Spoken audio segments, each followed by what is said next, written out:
All right, week number 5 of the National Football League.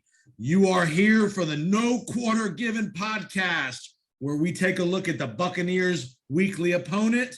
This week, it's the Miami Dolphins. Before we get to the Dolphins, we are going to review some little event up in New England last week. I don't even know what it is. Some little thing they called a game up in Foxborough. Yeah, one of the most hyped games in the last, 10 years, but actually the second highest rated Sunday night football game, the New England Patriots versus Tom Brady coming back to Foxborough to face Bill Belichick. So yes, it was, I think it lived up to the hype. I just don't think it was necessarily the prettiest game, if you will. 19-17 Bucs victory, of course. Ryan Suckup with the go-ahead field goal. Nick Folk with the doink, which I think is ironic because, of course, going back to we talked about the Patriots last week on the podcast, and we talked about 2017 where Folk missed the 3 field goals, and you were telling me Folk is about to basically make this field goal, and I was like, no way, he's not going to make this field goal. And he didn't, and the Bucs win 19-17. So everybody went home happy. You are hearing the voice of our co-host of the podcast, Peter Blake of the Sports Web. Peter's does a great job with his show. He just got done doing his show tonight. And how'd the show go? Show went good. We were recapping the Bucs Patriots with the legend himself, Mr. Leo Haggerty. We talked with Des Walker of the Chuck Smith systems. He was talking about Joe Tryon and Shaq Barrett in that Bucs defensive line. And we had Harry the Greek, who does some professional handicapping. So we had a cornucopia, if you will, Leo word, of subjects to talk about on the evolution of Sports Talk Television Live on NSPN. And of course, I Love St. Pete. And remember, Peter and I do pregame, halftime, Buccaneers, all Buccaneers, not every single Buccaneer game, but we've been doing every game so far this year. Sundays at Ducky's on Kennedy Boulevard and over in Tampa. Peter's doing a great job with the setup with the pregame show. We usually go about an hour and a half to 2 hours pregame. We got finally have an early start this week, Peter. 1 o'clock start here with the Dolphins coming to town. And before we get to the Dolphins, let's do a quick little review of the Patriots game. Obviously, you gave the synopsis of the event. What were your thoughts of the whole hype leading up to the event with Brady, with Belichick, with all the hype with NBC, all the pregame shows from all the networks were there on Sunday, NFL Network, ESPN Countdown, CBS. Just your thoughts on all the pregame hype. Well, it was all hype because what you learn is that first after the game, Bill Belichick and Tom Brady, they kind of did like a bro hug, if you will. And then what you come to find out is that Belichick went into enemy territory and was talking to Brady at the Bucs locker room for about 20 minutes. So maybe that relationship isn't as fractured as we originally thought. But the game itself, Tom Brady definitely was a little bit off. Was that because of the interior pressure by Belichick? Was it because of the rain? He was up on his throws a little bit, but the Bucs incorporated the running game that night. Leonard Fournette, 20 carries for 91 yards. Good for Lombardi Lenny. Ronald Jones, the victim of volume, scored a touchdown. So the running game was there. The balance was there. And the defense showed up big. 4 sacks, including Joe Tryon, who may be rookie of the week. So a pretty good night overall. And special teams were terrific too. Stuck up with a bunch of field goals in the weather. That weather was on and off, raining, heavy rain, sideways. So great job by he missed a shorter field goal early, but he was so clutch late in the game, hitting the 48-yarder when it mattered most. Yeah, no, absolutely. And you need that. And here's a player that earned an extension. And the reason why it was 90% with his field goals last year. So he definitely came through. And I put that on my Facebook post. That's the reason why Suckup is here and Folk is not. And people were like, well, Folk's been a good kicker. Well, he wasn't a good kicker here. And he showed on Sunday night that he couldn't kick from 56 yards. But Richard Sherman playing most of the game. Yep. A little rusty, but still led the Bucs in tackles. You lose Carlton Davis with possibly a serious injury. Now you have Jamel Dean, Davis, and of course, Sean Murphy Bunting. So we'll see how that all works out. But overall, Bucs still getting it done with the massive amount of injuries on both sides of the ball, including Gronkowski I want to ask you, did you think that offense was a little bit off without Gronkowski on Sunday night? I thought it was. I mean, a little bit, but I would say this: Tom was victimized a little bit by a couple drops. Evans dropped the ball, would have been first and goal on the 5-yard line. Cam Brate dropped about a 20-yard seam ball right in his hands. If the Bucs catch those two balls, they got a little unlucky with the review. That was a catch fumble that the Bucs picked up. That got overturned. So they got a little unlucky there. I think if that game is in dry weather, I think the offense is much more efficient. And it's to be expected. When it's wet out, you're a little more cautious. You're a little more worried about your footing, and you get a little lackadaisical sometimes with your concentration. That's all I think it was with the Buccaneers. I don't think the Patriots really shut down the Bucs more than, I think the Buccaneers just made a couple of errors at some key moments, which caused them to have to punt the ball away. Yeah, absolutely. And speaking of lackadaisical, if you will, I thought the refereeing crew was lackadaisical, especially with missing the false start by the Patriots later on in the game. And I don't know what Jason Powers catches anymore. Right. You make a football move, you eat for lunch, for a picnic. I mean, you got 2 feet down, the ball comes out. That should be a fumble. Why is that overruled? I have no idea. That could have definitely swayed the game, because if you give Tom Brady a short field, he's definitely going to make you pay. But at the end of the day, give credit to where credit is due. Bill Belichick had this team ready, especially this defense ready. And the young rookie, Mac Jones, played pretty well, 275 yards, 2 touchdowns, 1 interception. But, overall, he didn't look like a rookie quarterback. He looked like he was making all the throws they wanted him to make. They were limiting the playbook. And, of course, it doesn't help with all the Bucs injuries in that back end. So it definitely helped Jones's calls. And like you and I talked about, and I mentioned this to you on our pregame show at Ducky's, the Patriots emptied out the playbook. They ran 2 trick plays that were both successful, big plays. We talked about that in the pregame, that I thought the Patriots would try to trick it up a little bit with the Bucs, and both of them were effective and both of them were successful, both trick plays they ran.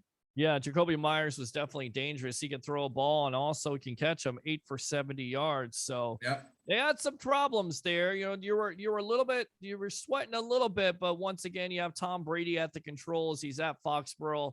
More than likely have a great shot to win. And of course, the Bucs took care of business on Sunday night. All right, let's move on to the Bucs moved to 3-1. The 1-3 Miami Dolphins are coming to Raymond James Stadium this Sunday. The Dolphins have really been in a free fall after their week 1 win in New England, of all places. They've lost 3 in a row. 2 is still out. Jacoby Brissett playing quarterback for the Dolphins, not been very effective. The defense hasn't been great since week 1 as well. The Colts beat the Dolphins down in Miami over the weekend to send the Dolphins to 1-3. A lot of speculation about, haywire. Things are going haywire in Miami. Yeah, I mean, you would expect with Tua being healthy and what he showed against the Patriots, you were like, you know what? This kid is finally going to get it. This offense is definitely going to be a lot better. Of course, the defense is in place. I don't know what's happened to this team. I honestly don't know what the Dolphins are. I'm surprised they lost to the Colts with Carson Wentz and his, 2 injured ankles. I mean, I could not believe they lost to the Colts, but they did. And this team has to feel like right now, I don't know what they feel like, but you're coming to a place like Raymond James Stadium. Who knows what the weather's going to be like? You feel like it'll be better than New England, right? And you got Tom Brady. So they got a challenge, and they're most likely going to try to present the best challenge for this Tom Brady-led offense. But the Dolphins in general have been a shock to me, very much of a disappointment this year. Yeah, it's not that they lost. Sure that they lost to the Colts wasn't good, but they were manhandled by the Colts. They were down big in that game. They rallied a little bit late to get it close, but just not enough. And again, I just don't think say what you want about Tua. Jacoby Brissett's not a big-time quarterback. He's a backup for a reason. They still don't have the quarterback situation solved, it doesn't look like. And there's more and more chatter that eventually they're going to pull the trigger for Deshaun Watson. Yeah, and you pull the trigger for Deshaun Watson, you basically admit that Tua is a bust at that point. And him coming out of Alabama, I was never a big-time fan of him because there were red flags out there, Jason Powers, of his injuries, leg injuries, hip injuries. And once again, now he's injured once again. And you have, Watson there with his off the field issues. So I'm not really sure what the Dolphins are going to do at this point, but I feel like they are one quarterback away from being a pretty good team. And I don't think Jacoby Brissett is the answer, but he is mobile and he may be able to give this defense some type of problem. You would hope that the Buccaneers would not overlook the Miami Dolphins because, of course, after this, they have the Thursday night game versus the Philadelphia Eagles. And as I was talking about on the sports web, you look at this team, you see 1-3, maybe you overlook them, but at the end of the day, you're going to get the best effort from every team because you are the Super Bowl champions. And it will be interesting to see what the emotional effect of the Buccaneers are this week, and the emotional game in Foxborough. A lot of times the team comes off of that game and they're a little flat the next game for a quarter or a half. And plus, here's another thing about this matchup this week. The Dolphins know Tom Brady very well with all of his time in New England, obviously.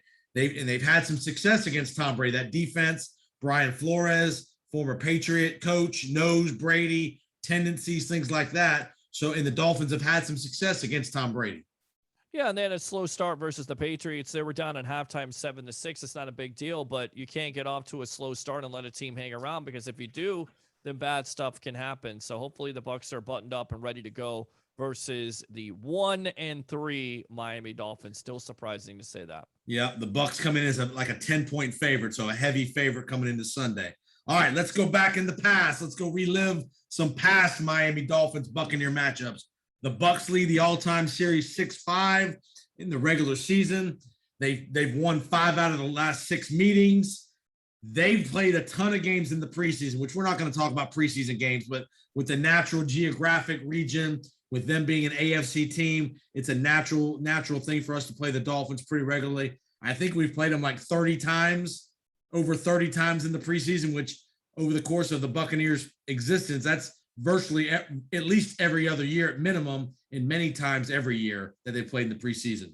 Yeah, preseason is just preseason. It's usually the first 2 games, which you usually don't see a lot of the first team starters. You usually see the second and third stringers. So I've been there before. You open them with against the Miami Dolphins and you have an impressive performance, and then you think everything's going to go well. And then, of course, the season doesn't necessarily turn out that way. So, yes, they played a lot in the preseason. The regular season, totally different story. First ever meeting with the Bucs and the Dolphins was in 76. The highlight of this game was, people remember Buccaneer lore, Parnell Dickerson made his one and only start as a quarterback for the Buccaneers, got injured early, obviously. So Parnell Dickerson, a lot of people remember that name from the Tampa Bay area. He had a lot of hope, and people thought he had a lot of potential, but he had his one and only start with the Buccaneers, got hurt early. The Bucs lose a close one. I think it's 23-20. You know, the former future Buck Garo Yepremian was in that game, the famous kicker from back in the day with the Dolphins. So, you know, the Bucs could have broken the expansion losing streak early had they beaten that Dolphins early in that 76 season. Yeah, it would have been nice, but of course, didn't necessarily happen that way because they weren't good enough. They weren't good at all, not one bit. So them being close with the Miami Dolphins, it tells you everything you need to know. The Dolphins, of course, were on their way down after all their winning ways in the 70s, it seemed like, I guess. So, and they didn't start winning again until Dan Marino came to fruition. Right. Early 80s, the Bucs play a Monday night game at Tampa Stadium against the Dolphins in 82. The key moment of this game was off the field. Our beloved BuckPower.com on the podcast network, Paul Stewart, the founder of BuckPower.com, this is where he got introduced to American football in this 1982 game. And he said to us, had the Bucs lost, he probably would have been a Dolphin fan, and it would have been called DolphinPower.com and not BuckPower.com. That's great. I tell you right now, Paul is unbelievable website, BuckPower.com. You go in there, you relive some of the great Buck memories, even some of the bad Buck games you forgot about. You can always go in there and look at the teams that they lost to. And of course, he has every game, every statistic, every player that was ever drafted in Tampa Bay Buccaneer history. Paul Stewart, you do a hell of a job. Talked to him the other day. He can't wait to get down here. We're all going to hang out somewhere down here in Clearwater. You'll maybe have a couple beers. I'm not really a drinker, but I will drink maybe one with them. That's right. Maybe have some chicken wings, maybe some fish or something like that. So he's coming. Remember, he's coming for the Giants Monday night game later in November. Well, sounds good. That's another primetime game. Can we get away from the primetime games? Because we can't do the post-game show, because if we do the post-game show, they're kicking us out of there. Yep. So we had to pack up the other night. We couldn't stay, but you like to stay and, get the reaction, of course. But those post-game shows, they last sometimes 12:30, 1 o'clock at night. So, and I know Paul's not going to necessarily be used to the time difference, because he was staying up late to watch the game the other night versus the Patriots. He was telling me about your boy Paul. I can promise you, Paul knows how to put a couple cocktails back. He'll be able to stay up just fine late into the night. Those English guys, they know how to keep the party going. He definitely does. That's for sure. 1985, when Dan Marino and Don Shula beat the Buccaneers in a 41-38 shootout. The highlight of this game, Jimmy Giles, our beloved tight end from the 80s, scores 4 touchdowns receiving in the game from Steve DeBerg just before Vinny Testaverde gets to town. 1985, Dan Marino lights up the Buccaneers for 41. Shocker. Dan Marino and this series most likely dominated the Bucs because defensively they weren't good. Offensively they weren't good. But of course you had Jimmy Giles, Steve DeBerg. So it gave you a glimmer of hope, if you will. Meeting Jimmy Giles a long time ago with the radio station. Unbelievable man.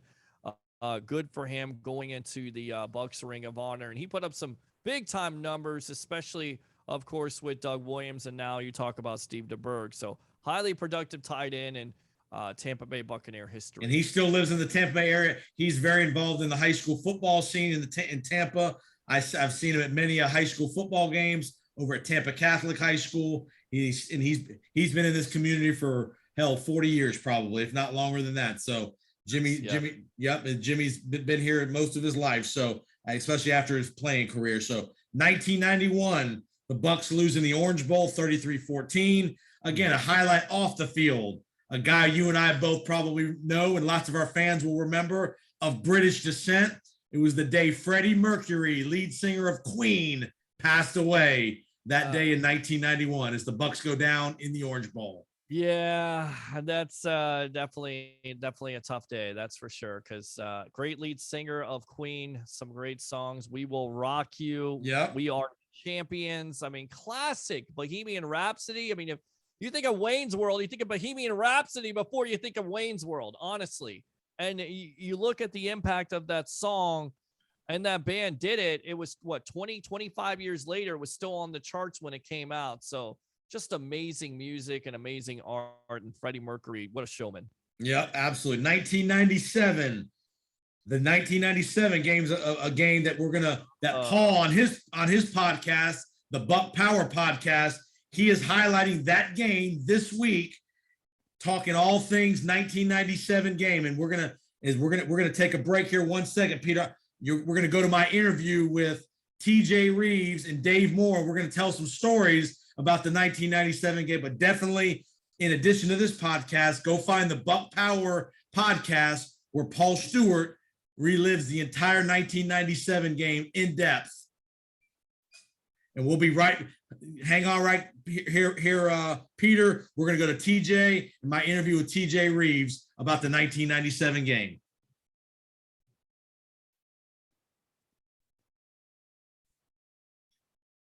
There you have it. A great interview there with TJ, telling some great stories about the 1997 game. You know, lots of interesting work done with a big game. I believe that game was a Sunday night game. Was that a TNT? It was Sunday night, or is that ESPN? You had the great Vern Lundquist, who was known for what? Yes, sir. Well, he's also SEC broadcast, and then Happy Gilmore. I mean, the Masters. Yep. Yep. I mean, unbelievable there. You had Pat Hayden and, of course, Mark May. So, yeah, TNT. Sunday night. Yeah. Remember, they used to have the Sunday night package before it went to NBC and all that, and ESPN and all that good stuff. And it was good stuff.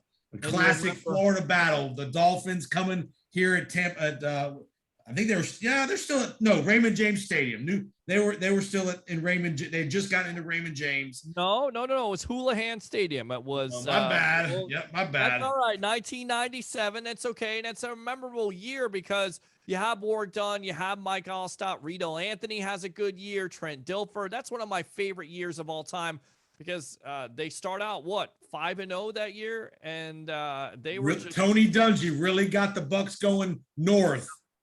Yep, absolutely. And it was Thunder and Lightning that year. Mike Allstott, Warrick Dunn, and Trent Dilfer playing well, and that defense getting after it, especially Warren Sapp. 2005, Brian Griese's the quarterback, leads the Buccaneers to a 27-13 win. Obviously, with the Bob Griese and the Miami connections, an emotional moment there for Brian, beating his dad's team and all that stuff. 2005, kind of getting towards the tail end of the Gruden era when the team was kind of starting to go decline a little bit. But Brian Griese, I always thought Brian Griese did a pretty good job as the Buccaneer quarterback. He was in a tough spot. Remember, Griese is the guy that replaced John Elway in Denver. So all that pressure of him being the guy to replace Elway, he was in Denver a few years, and then he came to the Buccaneers with John Gruden. Yeah, he came here with John Gruden. Of course, Gruden loved those veteran quarterbacks, and Griese had some good games. Joey Galloway throwing in 2005. That was the year they won their division and went to the playoffs, and of course got eliminated by the Washington football team at the time, the Redskins, in the first round. But 05 wasn't bad. That was Cadillac's rookie year, by the way. Yep, and also Brian Griese, those of you that are watching Monday Night Football on ESPN, he's the analyst. He and Louis Riddick and Steve Levy. I think Griese does a really good job. I like Griese. He was a great college football analyst. I think he and Riddick and Steve Levy do a pretty good job on the Monday night games. I think they do a great job, and Louis Riddick should be hired as a GM because the way he breaks down tape, the way he breaks down players and talent overall, I definitely think it could translate to an NFL franchise, just saying. But yeah, they absolutely do a great job with some of the announcing teams they've had over the years. This is absolutely superior to some of those. 2013, again, another Monday night game with the Dolphins. Oh, no, that was... I never forget that because, as a Bucs fan at that point, they're 0-8, okay? And you got Greg Schiano, and it's a complete disaster. And you're watching this team, and you're wanting them to lose every game so they can get the highest pick ever. And they decide, you know what? Monday Night Football, we're going to show some signs of life because there was talk that Buccaneer ownership at the time was talking to Lovie Smith. But if you show any signs of life, then people start to say, well, you know what? Maybe we'll give Greg Schiano another year. And it's like, no. Leave no doubt. Lose every game at this point. So Greg Schiano, he was a miserable coach back then. It was a miserable situation. Please let them lose every game. And, of course, they end up beating the Miami Dolphins on Monday Night Football. I remember it like it was yesterday. My question is, going into Schiano's second year, we didn't have a good first year with Schiano. What the hell are we doing on Monday Night Football with such a crappy record after the year before? How the hell are we getting on Monday Night Football? Well, you were 7-9, weren't you, the first year? Oh, that's right. Schiano's first year. And you're right. There was lots of talk that the Bucs were going to be a playoff team that second year. But the problem was, you traded for Darrelle Revis, of course, that year. And then also you had the Josh Freeman problems. You had Mercer. I mean, there were so many stories off that year that you said, you know what? This ain't going to be right. This is going to be really, really bad. And you remember it started with Mercer and this and that. And he traded for Darrelle Revis. And you're like, maybe you fix that secondary with Darrelle Revis. And of course, they lost the first game, I believe, to the Jets. And it was Levante David taking a cheap shot at the quarterback. And I believe it was Geno Smith at the time. And this is why you got to go to buckspower.com to make sure of this, but I believe it is. And then, of course, the Jets beat them with the field goal. And, after that, it was going all downhill. Josh Freeman was out of there. He was out of there like the middle of the year. You drafted Mike Glennon. There was talk that they were trying to trade for Carson Palmer in that offseason. So it was just a disaster. And honestly, you never hope for your team to lose. But at that moment, to get all that stuff out of there, you hope for them to lose. And I'll never forget it. When they won, I was like, oh. Because you watch the Bucs, And you watch losing seasons, and you would always say, this team is playing well at the end of the year, so maybe we give the coach another chance. And then it turns out to be, just the same thing over and over again. So you didn't want that situation to go over and over again. You didn't want to spin your wheels, so you wanted to lose that game. And of course, the Bucs couldn't do that. And I believe that was also the year where they had a big lead versus the Seattle Seahawks. And they blew it. They did a good job up there in Seattle by blowing that lead. I think it was like 24-0 or something along those lines, and they blew it. And you mentioned Mercer. That was the year we went out and spent a boatload of money on Carl Nix, the big guard from New Orleans, who was by all accounts the best guard in football, the best free agent signing in football that year. And he plays maybe one game, and he ends up with the turf toe and the Mercer issue. Lawrence Tynes, the kicker from the Giants that we brought in, had Mercer, ended up suing the team and suing the league and won a bunch of money because the Buccaneer locker room was a, hazmat. You needed a hazmat suit to walk in the Buccaneer locker room in the training facility. Right. It was 2012. They went on that big splurge with Vincent Jackson, and you remember Eric Wright, and he was a disaster, and it was one of the worst defenses, especially in that back end. It was terrible. Right. And you thought getting Darrelle Revis with the trading your first-round pick, he wasn't fully healthy. He played okay, and then, of course, the very next year, Lovie Smith gets rid of him because you know why? He could not fit in the defense. And, oh, by the way, he goes on to win, a Super Bowl with the New England Patriots, fitting just fine. And he'll be in the Hall of Fame here real soon, the next couple of years. Oh, good job by the Tampa Bay Buccaneers. That was just a weird time. It was. Especially in the, Mercer. What the hell is Mercer? You were right. Like, you had to wear a hazmat suit. I mean, Schiano came in with the discipline from Rutgers. We all thought this is what the Buccaneers need, is discipline. And he took it to an over-the-top level and pissed all the players off, and was, you remember the incident he had, obviously, early in his reign where when the kneel-down situation against the Giants, he's telling the Buccaneer guys, defensive linemen, to hit the offensive linemen, and they almost had a brawl in the middle of the field at the Meadowlands. Ridiculous, completely ridiculous. And you get rid of LeGarrette Blount, you get rid of Aqib Talib, of course, eventually Freeman, because some of those guys were, knuckleheads problems, right? But at the end of the day, they went to other organizations and were highly productive. So you say, all that talent the Bucs had back then, they let them go. What could have been if maybe you just gave them a chance, but it was all about Greg Schiano trying to set the table, being a Belichick disciple. Right. And everybody was selling that. He was a Belichick disciple. He's going to come in there and turn this team around, get rid of all this talent. And it was not to be. It was a complete disaster. Yeah, Schiano is very much a college. That kind of structure and discipline and militaristic type of attitude can work at the college level. Very difficult to work at the pro level when you have adult men. Before they were trying to hire Greg Schiano, what coach did they get turned down at the last minute? Who was the coach? Tell me. Chip Kelly. That's right. Yep. And that's when you're right. Then he had all the success in Oregon. Yep. Mark Dominic was interviewing college guys, and they all thought the innovative offense of Chip Kelly might be the answer in the NFL. And, Chip was probably a little bit ahead of his time, because nowadays every team in the league is using some spread offense, things like that, hurry up offense that Chip Kelly made very famous at Oregon.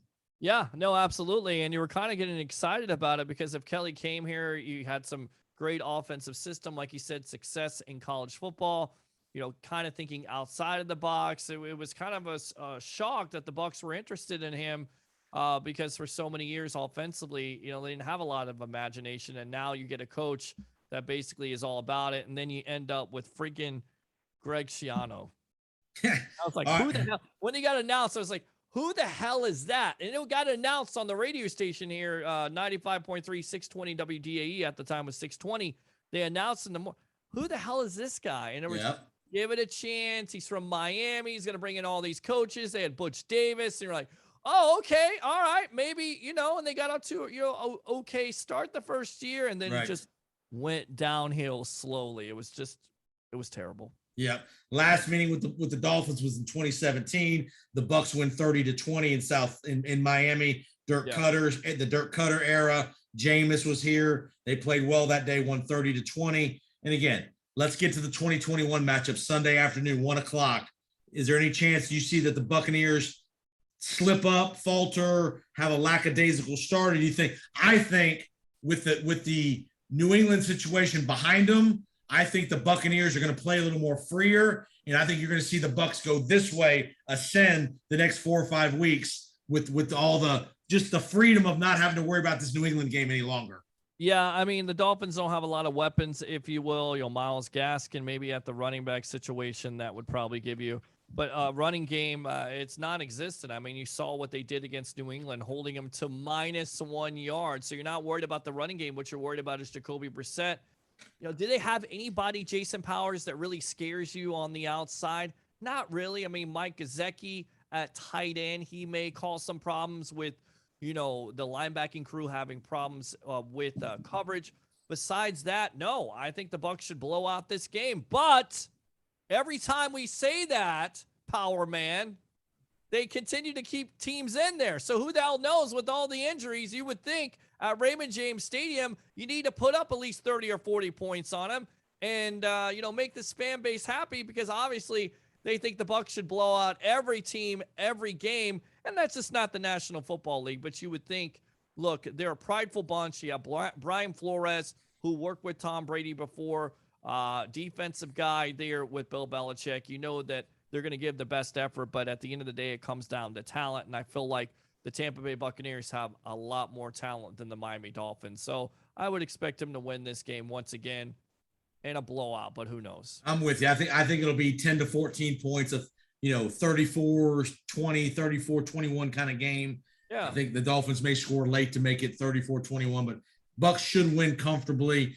And again, leading into they got a Thursday night or a short turnaround that following week heading to Philadelphia. So let's get to 4-1, Pete, as we start the second quarter of the season. You're listening to the BuckPower.com podcast network, the No Quarter Given podcast. Jason, Peter, and before we go, Peter, I'm going to give the audience and the fans a real-time update. We are taping this on late Tuesday night, early Wednesday. The Tampa Bay Rays will see the Boston Red Sox in the divisional series, as the Yankees have been eliminated by the Red Sox in the AL wild card. Your thoughts? Yes. No Yankee baseball, no Yankee talk, no Yankee fans. It's good for baseball. And I tell you right now, you would think, Jason, that it would favor the Rays, 100 wins this year. Home field advantage. To me, they got every opportunity. I didn't think they were going to go to the World Series. I'm still not sure, but they just continue to defy the odds with a low salary, with a low payroll, with guys being injured. They just continue to win games. So why not us? Why not the Tampa Bay Rays in the World Series? So let's take care of business and let's beat those damn Boston Red Sox. Let's cap off Tampa Bay in 2021, baby.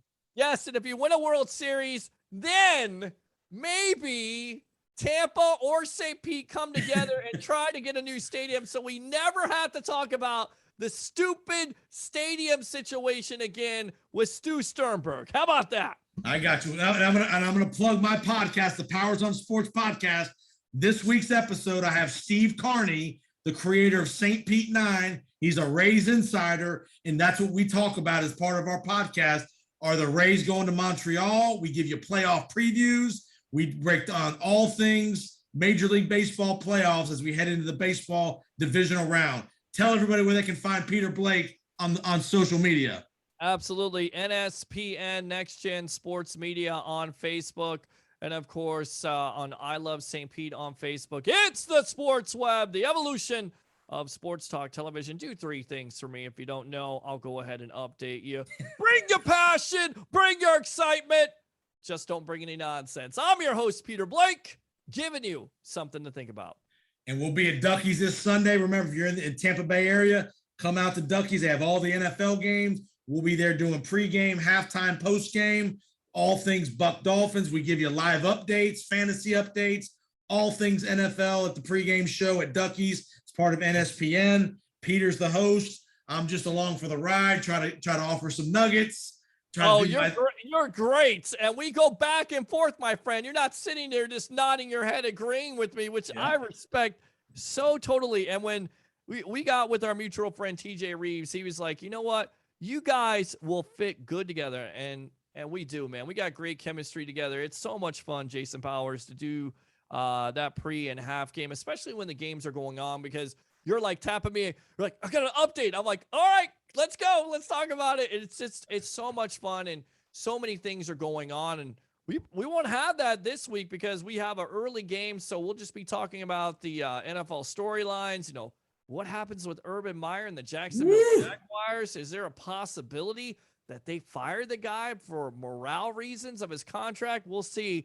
But there's always a lot of things going on a Sunday, and definitely tune in to NSPN and I Love St. Pete to see them with yours truly, along with the Power Man himself, Jason Powers on Sports Podcast. And remember, the NSPN and I Love St. Peter on Facebook. So find those groups. You'll see us, Peter, live streaming our shows. All that stuff is on the Facebook live stream. So and if you go to the Sports Web on YouTube, you'll be able to see it there too. That's my YouTube page. So. All right, check us out. No Quarter Given Podcast, episode 5, Miami Dolphins. Sunday, kick the Dolphins' ass. 1:00, Raymond James Stadium.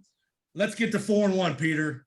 Let's do it. 4-1. Go Bucs. And thanks to Paul Stewart, BuckPower.com, Podcast Network. And we will see you next week. We're going to have to tape this a little earlier next week, Peter. We got a Thursday nighter in Philadelphia. So we're going to have the episode out a little earlier than normal. We'll have it out early in the week next week to preview the Philadelphia Eagles and the Tampa Bay Buccaneers Thursday night football. Oh, baby. There's so much history there with the Philadelphia Eagles. So definitely tune in. Folks, have a great week, and we will see you next time on the No Quarter Given Podcast. I'm Jason, Peter Blake. See you later.